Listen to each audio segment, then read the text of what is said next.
কল্পনা করুন, চোখের পলক ফেলার আগেই মহাকালের হাজার বছরের পথ পাড়ি দেওয়া কি আদৌ সম্ভব? অজুর পানি গড়িয়ে পড়ার আগেই 7 আসমান, জান্নাত, জাহান্নাম আর আরশে আজিম ঘুরে আসা কি কোনো মানব সন্তানের পক্ষে সম্ভব?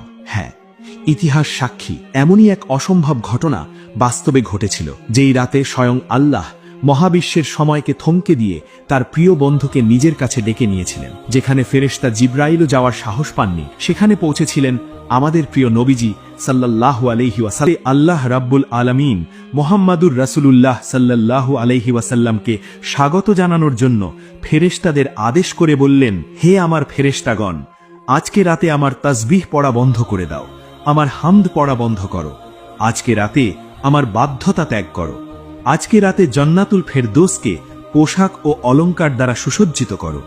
হে জিবরাইল, আমার এই বার্তাটি মিকাইলকে শুনিয়ে দাও, সে যেন রিজিকের চাবিকে নিজের হাত থেকে নামিয়ে দেয়।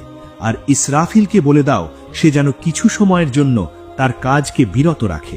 আজরাইলকে বলে দাও, সে যেন কিছু সময়ের জন্য রূহকে কবজ করা থেকে হাত উঠিয়ে নেয়। জান্নাতের ফেরেশতা রিদওয়ানকে বলে দাও জান্নাতকে সুসজ্জিত করতে।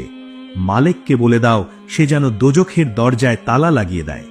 উন্মুক্ত রূহ যেগুলো বিচরণ করছে তাদেরকে বলে দাও রাস্তা থেকে যেন সরে দাঁড়ায়। মাগরিব পর্যন্ত যতগুলো কবর আছে তাদের কবর থেকে সাময়িক সময়ের জন্য আযাব তুলে নাও।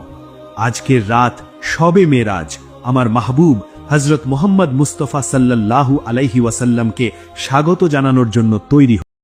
আল্লাহ পাকের হুকুম শোনা মাত্রই হযরত জিবরাইল আলাইহিস সালাম জান্নাতে চলে গেলেন এবং একটি বাহনের ব্যবস্থা